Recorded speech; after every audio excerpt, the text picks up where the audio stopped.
ناظرین، اس سے پہلے کہ ویڈیو شروع کی جائے، اگر آپ نے اب تک ہمارے چینل کو سبسکرائب نہیں کیا ہے تو اسے ابھی سبسکرائب کر دیں۔ لرن انگلش تھرو سٹوری، کہانی کے ذریعے انگریزی تعلیم وتھ کمپلیٹ ٹرانسلیشن، مکمل ترجمے کے ساتھ۔ ورڈز اینڈ میننگز، الفاظ اور معنی۔ کمپیشنیٹ، رحم کرنے والا، مہربان۔ پزلڈ،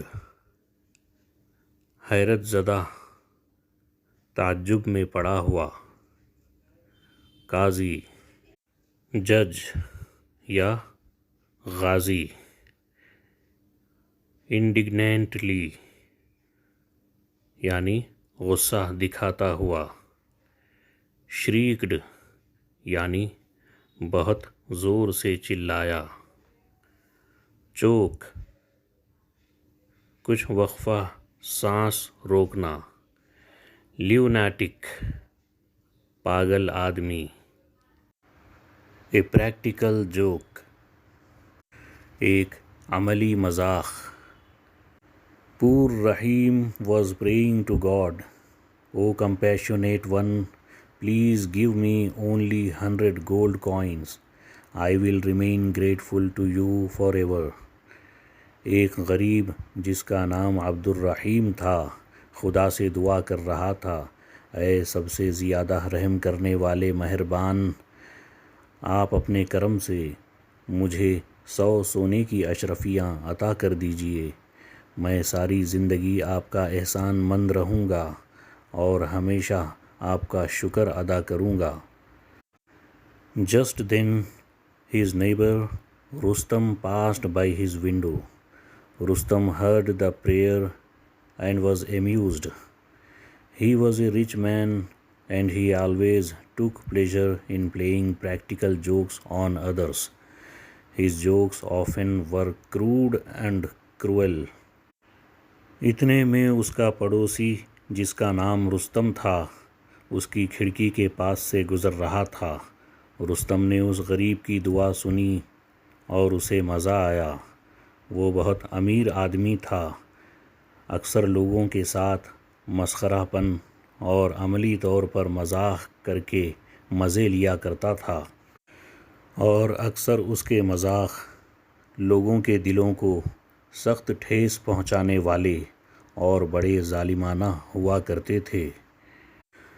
Rustam fetched 100 coins from his cupboard and dropped them in front of Rahim through the window. Rahim did not seem to be surprised at all. He picked up the coins, counted them and locked them in his cupboard. Then kneeling down, he looked upward and thanked God again and again. Rustam نے فوراً اپنے گھر کی الماری سے 100 اشرفیاں نکال لائے اور کھڑکی کے ذریعے رحیم کے سامنے ان اشرفیوں کو ڈال دیا۔ ان اشرفیوں کو دیکھ کر رحیم کو کوئی تعجب نہیں ہوا۔ وہ فوراً اٹھا اور ان اشرفیوں کو سمیٹ کر گن کر اسے اپنی الماری میں رکھ کر اسے تالا ڈال دیا اور گھٹنوں کے بل 2 زانو ہو کر بیٹھ گیا اور اوپر کی طرف دیکھ کر بار بار اپنے خدا کا شکر ادا کرنے لگا۔ This annoyed Rustom. He had thought that Rahim would be puzzled at the sudden shower of money and look through the window. Then Rustom would have a hearty laugh and recover his money, and there would be a funny tale to tell everyone. رحیم کے اس عمل سے رستم کو بہت غصہ آیا۔ وہ چاہتا تھا کہ اچانک اشرفیوں کی برسات سے رحیم چونک جائے اور تعجب سے کھڑکی کی طرف دیکھے اور پھر وہ اس کی طرف ایک مسخری اور شیطانی ہنسی ہنسیں اور پھر اپنا پیسہ اس سے واپس لے لیں اور ایک مزاحیہ کہانی بن جائے جس کے ذریعے لوگوں کو ہنسائیں اور رحیم کا مذاق اڑائیں. But Rahim did not even care to look through the window. He seemed to think that the money was the natural fruit of his prayer. مگر رحیم کو اس کا کوئی تعجب نہیں ہوا اور اس نے کھڑکی کی طرف دیکھنا بھی ضروری نہ سمجھا. وہ یہ سمجھتا تھا کہ اس کو یہ جو اشرفیاں ملی ہیں وہ اس کی دعاؤں کا پھل ہے. The impatient Rustom shouted through the window, "Hello, Rahim. What do you mean by locking up my money? Do you really believe that it was given to you by God? What a fool you are. Come on, give me back my money." بے صبرا رستم کھڑکی سے پکارنے لگا کہ رحیم، میری اشرفیوں کو الماری میں ڈال کر تالا ڈالنے کا کیا مطلب؟ کیا تم حقیقت میں یہ سمجھتے ہو کہ وہ اشرفیاں تمہیں خدا کی طرف سے ملی ہیں؟ کتنے بے وقوف ہو. چلو میری اشرفیاں مجھے واپس کر دو. رحیم looked at Rustam and said, "Well, brother, if it is you who threw the money in front of me, then you should thank God, for of all the millions of people in this world, God was pleased to choose you to act as his agent."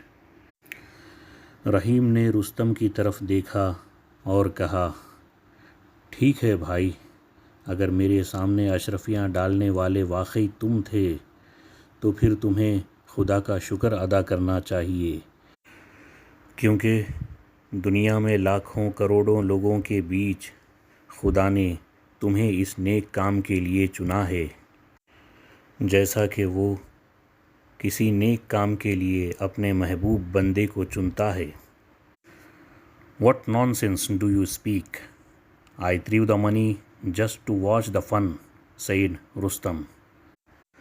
Rustam کہنے لگا، کیا بے وقوفوں والی بات کرتے ہو؟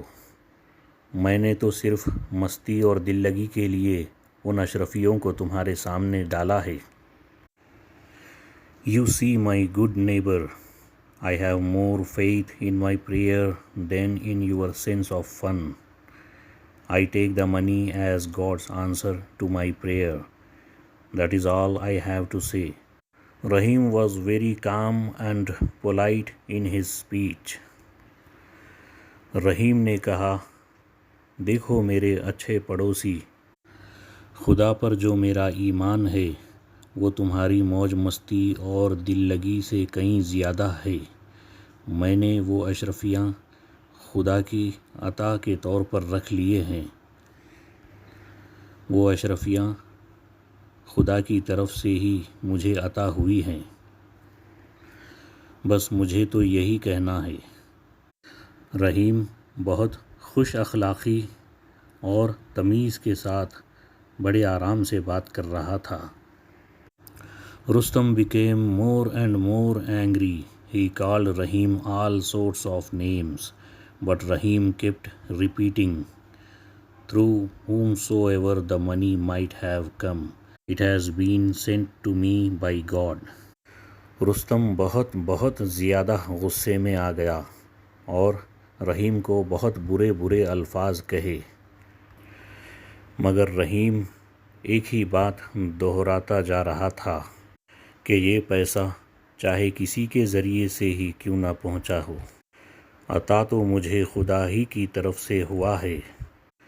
At last, in despair, Rustom proposed that both of them should go to the Khazi to settle the matter. آخر کار جب رستم کی امید ٹوٹ گئی تب رستم نے کہا کہ اس معاملے کو سلجھانے کے لیے ہم قاضی کے پاس چلیں گے. "But how can I go to the Khazi? I don't even have a pair of shoes," said Rahim. رحیم نے کہا، مگر میں قاضی کے پاس کیسے چل سکتا ہوں؟ میرے پاس تو پہننے کے لیے جوتے بھی نہیں ہے.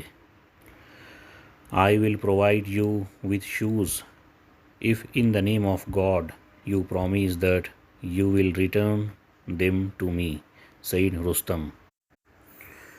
رستم نے کہا کہ اگر تم خدا کی قسم کھاؤ کہ واپس ہونے کے بعد تم یہ جوتے مجھے واپس کر دو گے تو میں تمہیں پہننے کے لیے جوتے دوں گا. Rahim said again, but my dear brother, it is not that I lack only shoes. I have neither a coat nor a cap. How can I appear before the Khazi without being properly dressed? And for your information, neither do I have a donkey to ride on to the Khazi's court. رحیم نے پھر کہا، میرے پیارے بھائی، صرف جوتوں کی ہی کمی نہیں بلکہ میرے پاس کوئی اچھا کوٹ ہے نہ کوئی پہننے کے لیے اچھی ٹوپی. میں قاضی کے دربار میں بغیر اچھے لباس کے اور بغیر کسی اچھی تیاری کے کیسے حاضر ہو سکتا ہوں؟ اور تمہاری جانکاری کے لیے بتا دوں کہ میرے پاس تو کوئی گدھا بھی نہیں ہے کہ جس پہ سوار ہو کر قاضی کے کورٹ کے لیے روانہ ہو سکوں. Rustom became impatient. All right, he said. If you promise in the name of God that you will return everything I lend you after we come back from the Khazi, I am prepared to give you all that you need to go to the court. Rustam بے صبری سے چھڑچھڑا ہو کر کہنے لگا، ٹھیک ہے ٹھیک ہے، اگر تم خدا کے نام پر قسم کھاتے ہو کہ جو چیزیں میں نے تمہیں دی قاضی کے پاس سے واپس لوٹنے کے بعد وہ تمام چیزیں مجھے واپس لوٹا دو گے تو قاضی سے ملاقات کے لیے تمہیں جن جن چیزوں کی ضرورت پڑے گی وہ ساری چیزیں میں تمہیں دوں گا. I do promise in the name of God that I will return everything you lend me as soon as we are back in our village, assured Rahim. رحیم نے یقین دلایا اور خدا کے نام پر قسم کھائی کہ سفر کے لیے جو چیزیں رستم سے لی وہ ساری کی ساری چیزیں گاؤں لوٹنے پر فوری طور پر ان چیزوں کو وہ واپس لوٹا دے گا. So they went to the Khazi. After Rustom stated his complaint, the Khazi looked sternly at Rahim and asked him what he had to say for himself. Rahim smiled, bowed low, and said, My lord, I need not say anything about this particular matter, but what I beg to bring to your notice is that our brother Rustom has an unfortunate habit of laying claim on anything and everything that belongs to his neighbors. It may appear unbelievable, but it is a fact. I should not be surprised at all if he says that the shoes I wear are his. پھر وہ لوگ قاضی کے پاس گئے. رستم کے شکایت پیش کرنے کے بعد قاضی نے رحیم کی طرف کافی سنجیدگی کے ساتھ دیکھا اور پوچھا کہ کیا تمہیں اپنے صفائے میں کچھ کہنا ہے؟ رحیم مسکرایا اور قاضی کے ادب کے لیے تھوڑا سا جھکا اور کہا، میرے آقا، اس اکثر پیش آنے والے معاملے میں مجھے کچھ کہنا نہیں ہے، مگر آپ کے فیصلہ سنانے کے لیے میں یہ کہنا چاہوں گا کہ ہمارے بھائی رستم کی یہ ایک بری عادت ہے کہ وہ ہر وہ چیز پر جو کہ پڑوسیوں کی ہوتی ہے اس پر وہ دعویٰ کرتے ہیں کہ وہ چیزیں ان کی ہیں. اگر آپ اس بات پر یقین نہ کر سکو مگر یہ سچ ہے، مجھے تعجب کرنے کی کوئی ضرورت نہیں جب یہ کہتا ہے کہ جو جوتے میں نے پہنے ہیں وہ اس کے ہیں. But are not they really mine? asked Rustom indignantly. Rustam نے غصہ ظاہر کرتے ہوئے پوچھا، تو کیا یہ حقیقت میں میرے نہیں؟ Watch the fun my lord, and I should not wonder if now my good neighbor claims that the coat I wear is his, Rahim said with a meaningful smile. رحیم نے کہا، یہ مسخرہ پن دیکھیے میرے آقا۔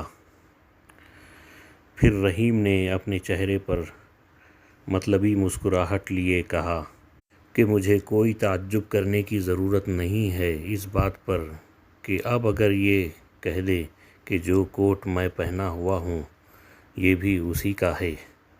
Of course that is mine, said Rustom, full of anger.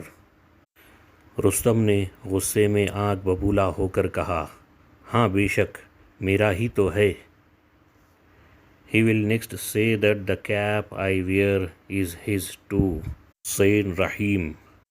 رحیم نے کہا، اب آگے یہ کہے گا کہ جو ٹوپی میں نے پہن رکھی ہے یہ بھی اسی کی ہے۔ The cap you have put on is certainly mine, shouted Rustom. Rustam نے چلا کر کہا، جو ٹوپی تو نے پہن رکھی ہے وہ میری ہی تو ہے۔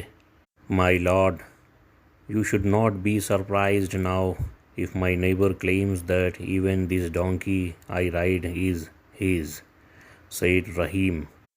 رحیم نے کہا، میرے آقا اب آپ کو بالکل تعجب نہیں کرنا چاہیے اگر یہ کہہ دیں کہ جس گدھے پر میں سوار ہو کر آیا ہوں وہ بھی اسی کا ہے۔ It is mine, shrieked Rustom. By now the Khazi was almost choking with laughter. He said, I observe that the man is a lunatic. Rustam نے بہت زور سے چلا کر کہا، ہاں یہ میرا ہے۔ اب قاضی نے، جو کہ کافی دیر سے رستم کی باتوں پر ہنسی روک کر بیٹھا ہوا تھا، صاف کہہ دیا کہ میں غور کر رہا ہوں کہ یہ آدمی پاگل ہے۔ With this comment the Qazi indicated that the matter was closed. یہ کہہ کر قاضی نے اشارہ کر دیا کہ کورٹ کی کارروائی ختم ہوئی۔ Rahim and Rustom left the court. They did not speak a word on their way back to their village. When they reached the village, Rahim returned the shoes, the coat, the cap and the donkey to Rustom and said, but never expect the money. As far as I am concerned, I tell you again, the money was given to me by God, who knew how badly I needed it. God knows how to use angels as well as devils for his purpose. So he might have used you, but if you feel that you have lost 100 gold coins for nothing, look at the experience as a God-sent cure for your habit of playing practical jokes on innocent people. رحیم اور رستم دونوں کوٹ سے نکل گئے۔ گاؤں واپسی کے دوران اس سفر میں دونوں نے ایک دوسرے سے ایک لفظ بھی بات چیت نہیں کی۔ جب وہ لوگ گاؤں پہنچے تو رحیم نے جوتے، کوٹ، ٹوپی اور گدھا رستم کو واپس کر دیا اور کہا کہ پیسے کی امید بھی مت رکھنا۔ جہاں تک میں نے تمہیں بتا دیا، پھر ایک بار کہہ دیتا ہوں، وہ پیسہ مجھے میرے خدا کی طرف سے ملا ہے، جو جانتا ہے کہ مجھے اس کی کتنی ضرورت ہے۔ خدا بہتر جانتا ہے کہ فرشتوں اور شیطانوں سے کس طرح کام لینا ہے، تو شاید اس نے تم سے اپنا کام لے لیا۔ مگر اگر تم یہ سوچتے ہو کہ بیکار میں تمہارا 100 اشرفیوں کا نقصان ہو گیا، تو آج تمہیں جو تجربہ ہوا ہے اس پر غور کرو کہ خدا نے تمہاری ان بری عادتوں کا علاج بھیجا ہے، یعنی معصوم لوگوں کے ساتھ جو تم گھناؤنا مذاق کرتے ہو، اس کے علاج کے طور پر خدا نے تمہیں یہ سبق سکھایا ہے۔